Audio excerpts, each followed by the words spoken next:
Good afternoon students. आज आपल्याला solid स्टेटचे एकदम महत्वाचे लेक्चर बघायचं आहे. आज आपल्याला शिकायचं आहे क्रिस्टल लॅटाईस किंवा त्याला दुसरं नाव आहे स्पेस लॅटाईस. नेमकं क्रिस्टल लॅटाईस काय असतं, युनिट सेल काय असतं, आज आपल्याला शिकायचं आहे. बघा, मी हा क्यूब घेतो. सगळ्यांनी हा क्यूब यूज केला असेल. ओके, तर हा क्यूब तुम्ही जर बघितला तर हे छोटे छोटे क्यूब्सनी बनलेला आहे.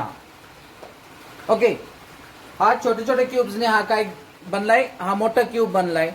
तर तुम्ही कोणताही एक पार्ट घेतला, समजा हा ग्रीन पार्ट, हा क्यूब, तो बघा इथं पण इकडं पण ग्रो होतो या एका डायरेक्शनला, हा वरती पण ग्रो होतो म्हणजे सेकंड डायरेक्शन, आणि तो इकडं पण ग्रो होतो म्हणजे थर्ड डायरेक्शन. म्हणजे हा 3 डायरेक्शनला ग्रो होतो, म्हणून आपल्याला 3D स्ट्रक्चर म्हणतो आपण.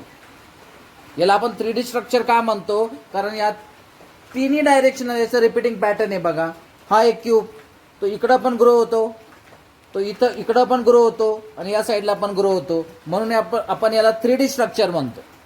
ओके, आणि हा जो एक छोटा क्यूब आहे, हा एक छोटा क्यूब आहे ज्याने हा कंप्लीट मोठा क्यूब बनलेला आहे, याला आपण एक युनिट सेल म्हणतो. काय म्हणतो आपण याला? एक युनिट सेल म्हणतो. बघा आता इथं डेफिनेशन सगळ्यांनी बघा, काय डेफिनेशन आहे. It's a regular arrangement of constituent particles. मागच्या लेक्चर्सला पण सांगितलं होतं, कन्स्टिट्यूएंट पार्टिकल्स म्हणजे असतात ॲटम, आयन किंवा मॉलिक्यूल.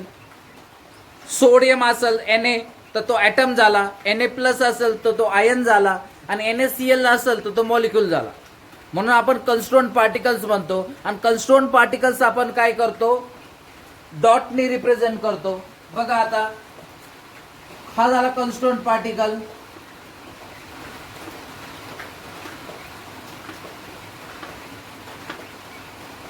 ओके, हा झाला कन्स्टिट्यूएंट पार्टिकल्स. इथं पण मी असे कन्स्टिट्यूएंट पार्टिकल्स रिपीट करतो, कारण इथं लिहिलंय रेग्युलर अरेंजमेंट, तर मी हे परत रिपीट करतोय. This is the regular arrangement of constituent particles.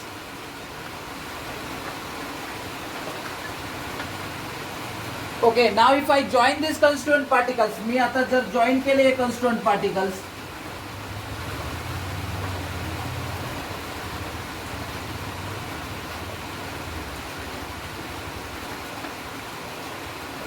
बघा क्यूब तयार होतो.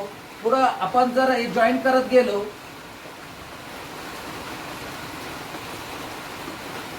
तर बघा परत क्यूब होईल. परत जॉईन करत गेलो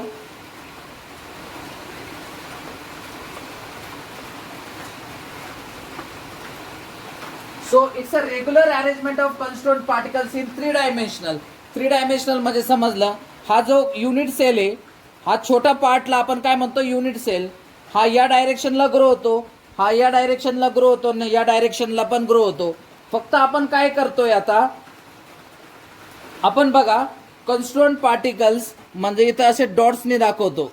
हा एक डॉट, दुसरा, तिसरा, चौथा, असे डॉट्स दाखवतोय आपण. तर या डॉट्सला काय म्हणतो, कन्स्टिट्यूएंट पार्टिकल. आणि या रेग्युलर अरेंजमेंटला आपण काय म्हणतो, क्रिस्टल लॅटाईस किंवा स्पेस लॅटाईस म्हणतो. आणि हा जो एक पॉइंट आहे इथं,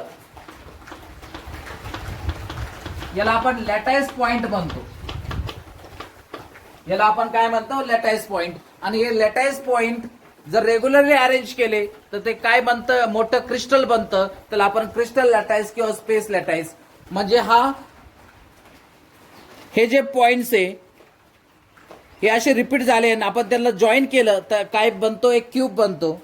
आणि द स्मॉलेस्ट पार्ट, याला आपण स्मॉलेस्ट पार्ट म्हणतो, त्याला आपण युनिट सेल म्हणायचं. काय म्हणायचं, युनिट सेल. मी इथं लिहितो बघा,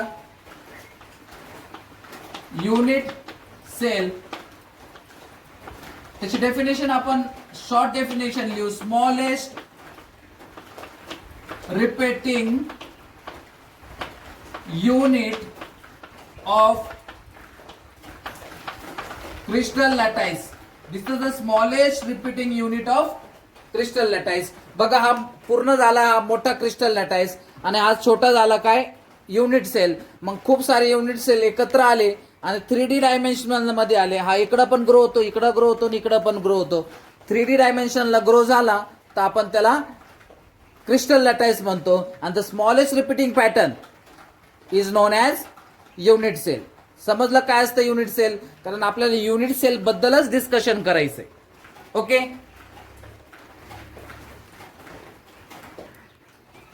ओके, आपल्याला या चॅप्टर मध्ये युनिट सेल बद्दल शिकायचं आहे. युनिट सेल म्हणजे काय? The smallest repeating pattern, the smallest repeating pattern of crystal lattice. हा पूर्ण क्रिस्टल लॅटाईस झाला. हा स्मॉलेस्ट रिपीटिंग पॅटर्नला काय म्हणायचं आपण? Unit cell. तर आपण असं कन्सिडर करू, हा कम्प्लीट एकच युनिट सेल आहे.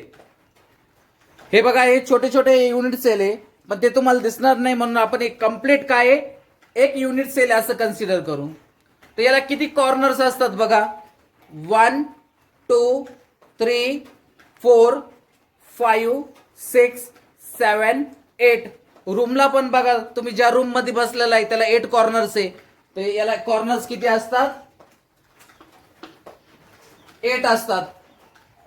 याला फेस किती असतात? फेस बघा, अप्पर फेस, लोअर फेस, हा 3rd फेस, हा 4th फेस, 5th आणि हा 6th फेस. बरोबर, 6 फेस असतात. इकडे लक्ष द्या, हा 1st फेस, 2 3, इकडला 4 5 आणि खाली 6. तर किती फेस असतात? एका क्यूबला किती फेस असतात? 6 फेस असतात. 6 फेस. एज किती असतात बघा? 1 2 3 4, 1 2 3 4, 5 6 7 8 9 10 11 12. बरोबर. मी तुम्हाला जर दिसत नसेल तर इकडं लक्ष द्या.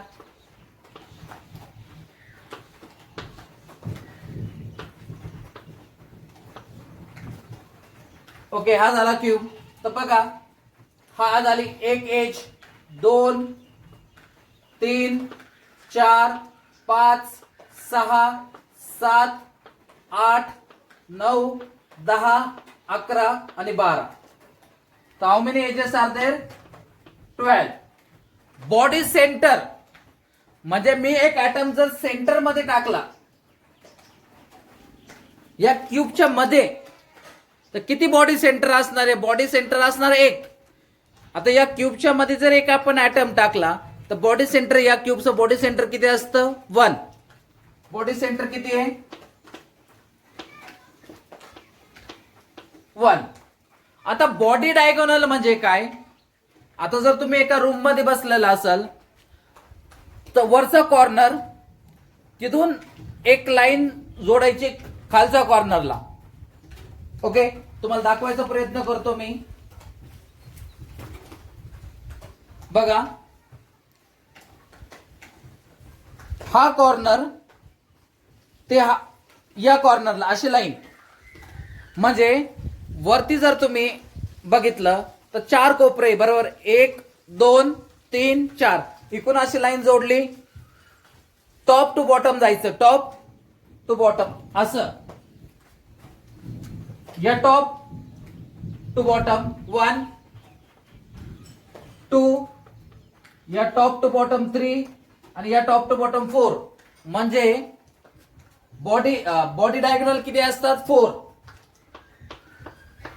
बॉडी डायगोनल किती असतात? 4. रूमला बघा 4 कोपरे, तुम्ही वरच्या कोपऱ्यातून एक लाईन ड्रॉ करायची, तर खालच्या कोपऱ्याला 1, या कोपऱ्यात 2, माग 3 आणि कोण 4.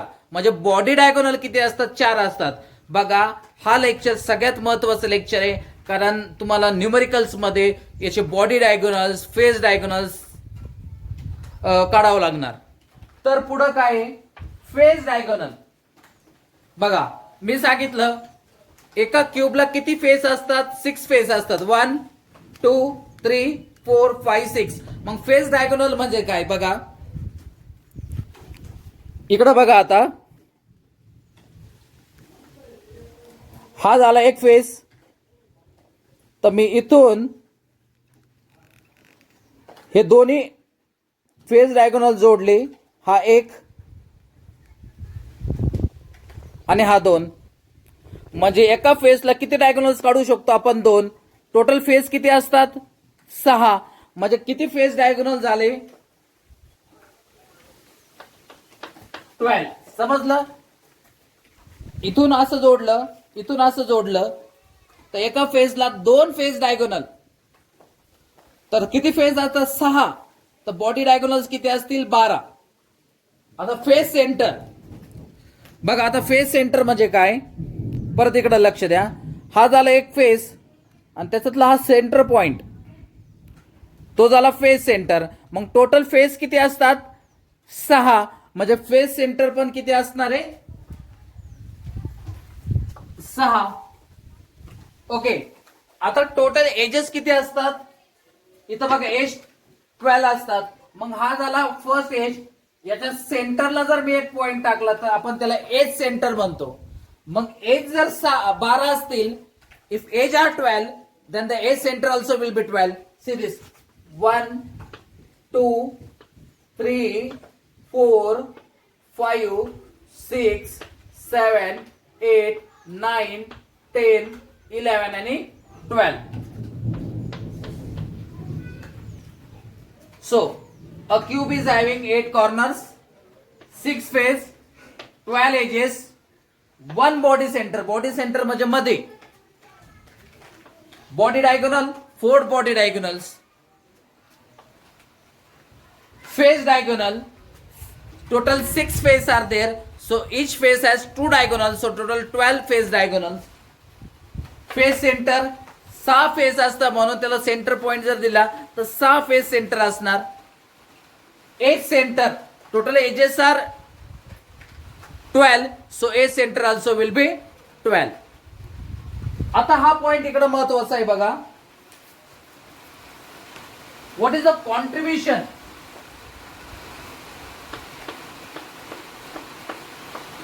What is the contribution? आता हे समजून घेणं खूप महत्वाचं आहे. काय एकाचं कॉन्ट्रीब्युशन किती? चला परत मी तुम्हाला दाखवायचा प्रयत्न करतो. बघा, हा जर क्यूब धरला आणि हा झाला युनिट सेल, मग इथं एक ॲटम आहे, इथं एक ॲटम, इथं एक ॲटम आणि इथं एक ॲटम.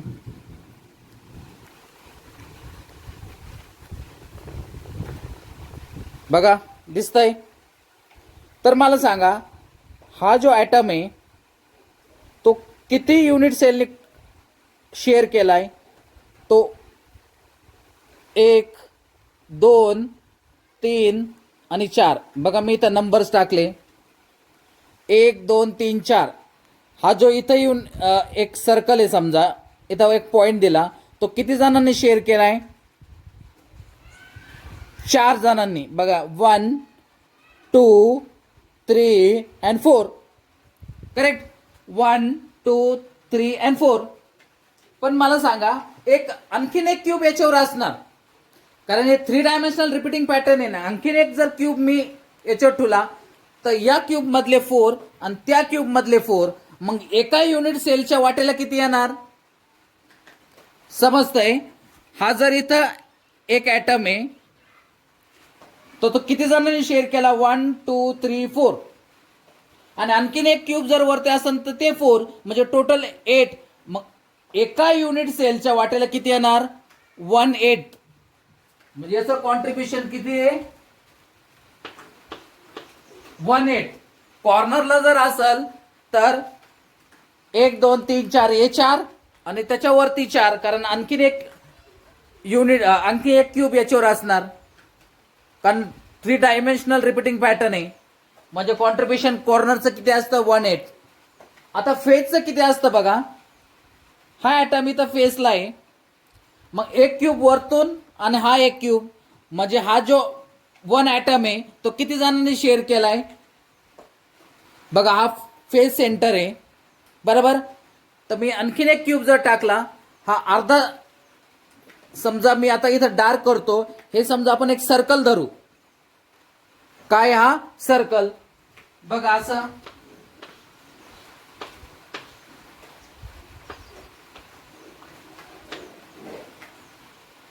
हा इथं सर्कल, वरतून पण एक क्यूब असेल बघा, इथं हा सर्कल, वरतून पण एक क्यूब असेल, म्हणजे याला अर्धा जाणार त्याला अर्धा, हा सर्कल याला अर्धा जाणार त्याला अर्धा, म्हणजे किती कॉन्ट्रीब्युशन होणार याचं? 1/2. What will the contribution? Contribution will be 1/2. Now will see the edge, at edge बघा,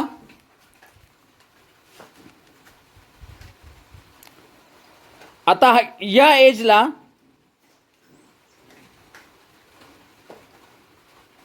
मी जर एक एज सेंटर काढलं बघा, दिसतंय? ओके, हा एजला एक एज सेंटर, तर किती जणांनी याला शेअर केलंय? हा 1 आणि हा 2 बघा, दिसतंय? 1 आणि 2. तर एज सेंटरला किती जणांनी, हा जो बघा, हा जो एज सेंटर मी ब्लॅक केलाय, तो किती जणांनी शेअर केला? 2 जणांनी या क्यूब मध्ये, आणि आणखीन एक क्यूब वरतून असेल म्हणजे ते 2 जण, म्हणजे टोटल किती आहे? 4. म्हणजे याचं कॉन्ट्रीब्युशन काय असणार? एकाला फक्त भेटणार 1/4, एकाला किती भेटणार? 1/4. समजतं? आणि लास्ट आहे बॉडी सेंटर. बॉडी सेंटर म्हणजे या क्यूबच्या मध्ये, असं या क्यूबच्या मध्ये जरी वरतून क्यूब असला पण या क्यूबच्या मध्ये कोणी दुसरं कोण शेअर करणार का त्याचं संग? नाही. म्हणून या क्यूब मध्ये जर एक असेल तर त्याचं कॉन्ट्रीब्युशन 1 असेल. म्हणजे बघा, ऍट कॉर्नर, तुम्ही जर हा कॉर्नर घेतला बघा, इथं एक सर्कल जर घेतला तुम्ही, आणि हा सर्कल बघा, मी आता इथं जो पोर्शन शेड केलाय तेवढाच या क्यूबला बिलॉंग होणार. मग मी एक सर्कल काढलं बघा, याचे 4 भाग केले, तर एवढाच या क्यूब साठी कॉन्ट्रीब्युशन असणार. मग टोटल किती झाले? 1 2 3 4, आणि इट इज सर्कल, म्हणजे मागच्या बाजूला पण 4 असणार. सर्कल 360 बघा, हे हा 1 2 3 4 आणि मागा 5 6 7 8, म्हणजे एकाचं कॉन्ट्रीब्युशन काय असणार? 1/8. फेस म्हणजे इथं एक वरतून क्यूब असणार, मग याला 1/2 आणि त्याला 1/2, म्हणजे याचं कॉन्ट्रीब्युशन काय? 1/2.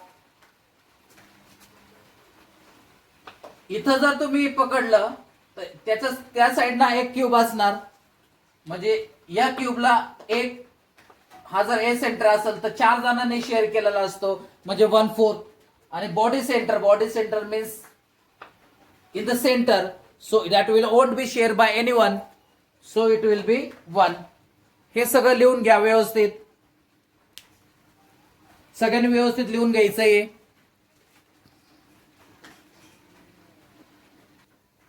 Okay, now will see types of unit cell. किती टाइपचे युनिट सेल असतात?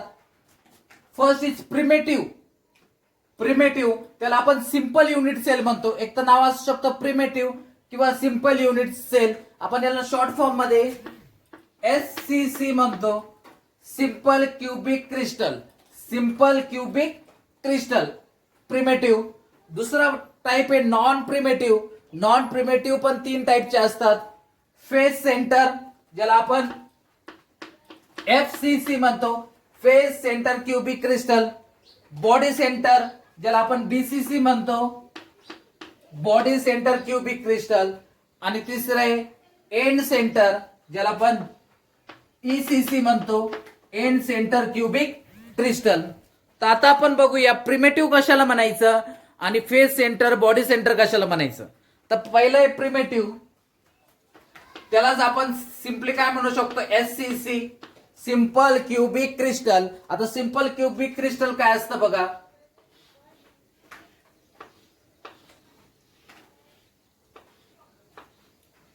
हा एक क्यूब आहे, त्याच्या 8 कॉर्नर्सला 8 कन्स्टिट्यूएंट पार्टिकल जर असले बघा, मी कन्स्टिट्यूएंट पार्टिकल्स असे डॉटनी दाखवतो.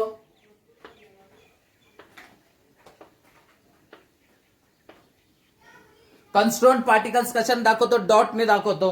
हे जे कन्स्टिट्यूएंट पार्टिकल्स आहे हे एक तर असू शकता ऍटम, आयन किंवा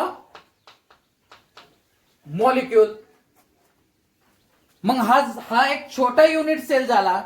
मग हा जो मी द कॉन्स्टंट पार्टिकल्स टाकला, actually it is the centre of circle. इथं असा एक सर्कल आहे, त्याचा हा काय एक सेंटर आहे, म्हणून आपण कॉन्स्टंट पार्टिकल्स डॉटने दाखवतो, म्हणजे आपण it's the centre of circle. How much part belong to this unit cell. याच्या वाटेला किती त्या सर्कलचं पार्ट येणार. आताच आपण बघितलं, कॉर्नरला जर असेल तर कॉन्ट्रीब्युशन असतं 1/8. बरोबर, ध्यानात ठेवायचं. कॉर्नरला जर असेल तर कॉन्ट्रीब्युशन असतं 1/8. 1/8. Like this, how many constant particles are there? 1, 2, 3, 4, 5, 6, 7, 8. So 1/8 of 8 is 1. म्हणजे या सर्कलचा किती पार्ट झाला? एवढा. या सर्कलचा एक पार्ट, या सर्कलचा एक पार्ट, असं करून किती सर्कल होऊ शकतात? एक सर्कल. समजलं? कॉर्नरचं कॉन्ट्रीब्युशन काय? 1/8. इथं किती constant particles? 8 at 8 corners. 8 at 8 corners असलं तर लगेच समजून घ्यायचं हा प्रिमिटिव्ह आहे, किंवा त्याला SCC सिंपल क्युबिक क्रिस्टल म्हणतो. 8 in 8 कॉर्नर्स. मग एका युनिट सेलला कॉन्ट्रीब्युशन किती? कॉर्नर्सला कॉन्ट्रीब्युशन असतं 1/8. तसे कॉन्स्टंट पार्टिकल्स किती? 8. 1/8 of 8 is 1. Okay. Now the second one we'll see phase center. Second one is FCC. Phase center cubic crystal. What is phase center cubic crystal? See this. This is an unit cell. When 8 constituent particles are 8 corner. 8 constituent particles 8 corner. 1, 2, 3, 4, 5, 6, 7, 8. 8 constituent 8 corner असेल तर आपण त्याला SCC म्हणतो. FCC कशाला म्हणतो आपण? 8 कॉर्नर्सला 8 constant particle and 6 at 6 face. किती फेस असतात? 6 फेस असतात. Upper face, lower face, back face, front face, this side face. Total असं जर असेल प्रत्येक फेजला एक कॉन्स्टंट पार्टिकल्स आणि कॉर्नरला 8 कॉन्स्टंट पार्टिकल्स असेल तर त्याला आपण FCC म्हणतो, phase centre cubic crystal. Now will C how much या युनिट सेलच्या वाटेला किती येणार. सो तुम्हाला माहिती आहे, कॉर्नरला जर असेल तर कॉन्ट्रीब्युशन असतं 1/8.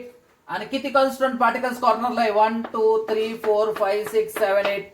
So 1/8 of 8 is 1. आणि फेस मध्ये काय कॉन्ट्रीब्युशन असतं? व्हिडिओ रिवाइंड करून बघा. फेस मध्ये कॉन्ट्रीब्युशन असतं 1/2. टोटल फेस किती आहे? 6. म्हणजे किती आले? 3. 3 plus 1 4. 3 plus 1 this is 4. Means इथं लिहितो बघा. आपण जो पहिला SCC बघितला होता त्याला व्हॅल्यू आली होती 1. FCC ला व्हॅल्यू किती आहे? 4. तर आता आपण बघू BCC body centre. Third one is BCC body centre cubic crystal. Now what is body centre cubic crystal? 8 constant 8 कॉर्नरला, 8 constant 8 कॉर्नरला and 1 in the center. This is called as body center. 8 in 8 corners and 1 in the center. ना contribution जर बघायचं असेल तर कॉर्नरला contribution असतं 1/8 of 8 that is 1. आणि सेंटरला किती असतं? हा जो सेंटर आहे हा कोणीच शेअर करत नाही, म्हणून याचं कॉन्ट्रीब्युशन असतं 1. So 1 plus 1 2. So for BCC the value is 2. For BCC value is 2. Now we'll see for ECC, that is end center. ECC, that is end center. बघा एंड सेंटर म्हणजे काय?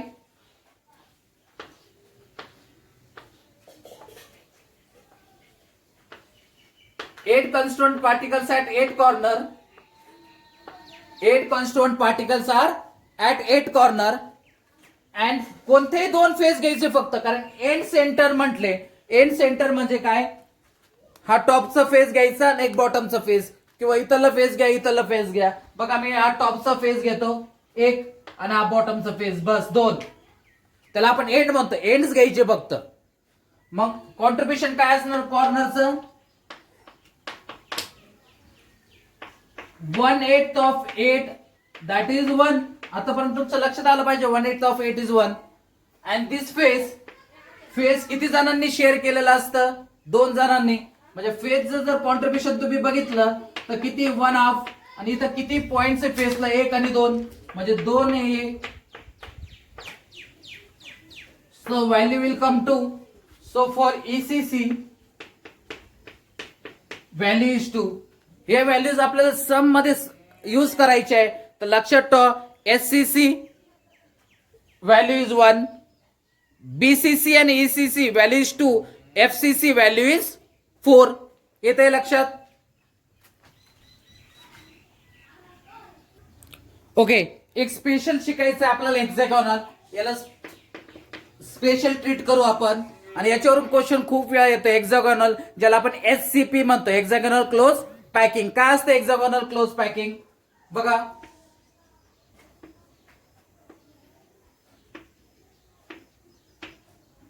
असं बेन्झिन सारखं एक हेक्सागोन काढायचं,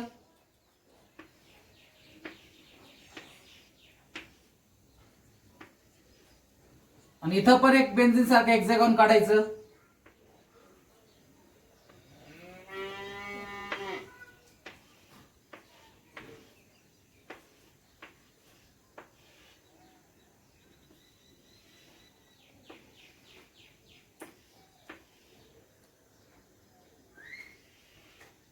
आणि याला जॉईन करायचं.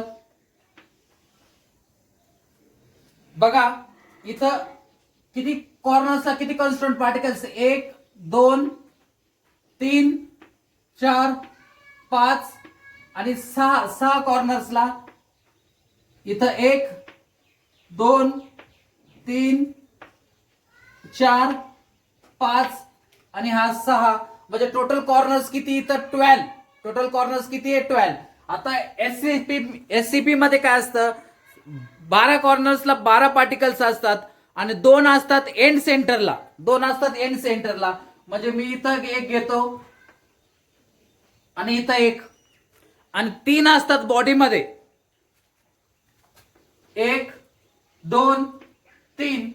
बघा हेक्सागोनल मध्ये 12 असतात कॉर्नर्सला, 12 are there in corners, 2 are there in 2 end face, 1 here, 1 here, and 3 are there in the body, and 3 are there in the body.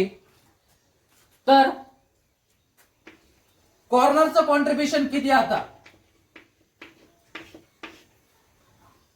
इथं कॉर्नरचं कॉन्ट्रीब्युशन 1/8 नाहीये, कारण हा हेक्सागोन आहे म्हणून याला आपण सेपरेट घेतलं. तर बघा मी जर इथं हा सर्कल ड्रॉ केला, तर मी जेवढं शेड केलं तेवढं कॉन्ट्रीब्युशन आहे. म्हणजे एका सर्कलचं किती कॉन्ट्रीब्युशन झालंय बघा, हा इथून आणि हा इथून एवढं कॉन्ट्रीब्युशन झालं. तर तुम्हाला कळलं, हा जो अँगल आहे हा अँगल 120 आहे, बरोबर आहे. हा 1/4 नाही, हा 120 डिग्री आहे. आणि सर्कल किती असतो, हा 120 डिग्री. सर्कल किती असतो 360. मग 120 120 120, म्हणजे आज जर पुढला फेस घेतला तर याचे 3 पार्ट होणार, आणि मागचा सर्कल जर घेतला तर त्याचे 3 पार्ट. म्हणजे इथं कॉर्नरचं कॉन्ट्रीब्युशन किती 16. येते लक्षात. इथं सर्कलचे 4 भाग नाही, अँगल 90 नाही, अँगल इथं 120 आहे. मग या जो सर्कल आपल्याला दिसतोय त्याचा किती पार्ट, त्या 1/3 पार्ट आहे. पण जो सर्कल आपल्याला दिसत नाही कारण हा 3 डायमेन्शनल आहे, तर मागं पण 1/3. तर टोटल कॉन्ट्रीब्युशन किती आहे 16. कॉर्नर्स किती 1 2 3 4 5 6 7 8 9 10 11 12, म्हणजे कॉर्नर्स किती आहे 12. म्हणजे हे किती झालं 2. ओके, आता बॉडीचं कॉन्ट्रीब्युशन बघू. बॉडी सेंटर मध्ये किती, 1 2 3, आणि मी सांगितलंय बॉडी सेंटरला कोणी शेअर करत नाही, तर याचं डायरेक्ट कॉन्ट्रीब्युशन किती असणार, 3. आता फेस मध्ये जे असतात त्याचं कॉन्ट्रीब्युशन किती आहे, तर फेस मध्ये तुम्हाला माहिती आहे याचं कॉन्ट्रीब्युशन असतं 1/2. आणि किती फेसला ऍटम्स आहे, हा अपर फेस लोअर फेस म्हणजे 2, म्हणजे हीच व्हॅल्यू झाली 1, म्हणजे टोटल किती झाले बघा, 2 + 3 5 + 1 6. लक्षात ठेवणं सोपं आहे. हेक्सागोनल म्हणजे 6. हेक्सा म्हणजे 6 लक्षात ठेवायचं. हेक्सागोनल मध्ये तो 6 व्हॅल्यू कसा येतो, 12 कॉर्नर्सला असतात आणि एका कॉर्नरचं कॉन्ट्रीब्युशन असतं 1/6. 1/6 ऑफ 12 इज 2. 3 बॉडी मध्ये असतात, body's contribution is 1, so 3's contribution will be 3, so 3 + 2 is 5, and 2 at the face, but one is in upper phase and one is in lower phase, and phase contribution as the 1/2 into 2 is 1, so total value comes 6. So one more you need to add, that is HCP, value comes 6. एवढं लक्षात आलं तर बऱ्याच गोष्टी तुमच्या clear होणार आहे. बघा हा व्हिडिओ परत रिवाइंड करून बघा, एक एक गोष्ट नीट व्यवस्थित नोट डाऊन करा.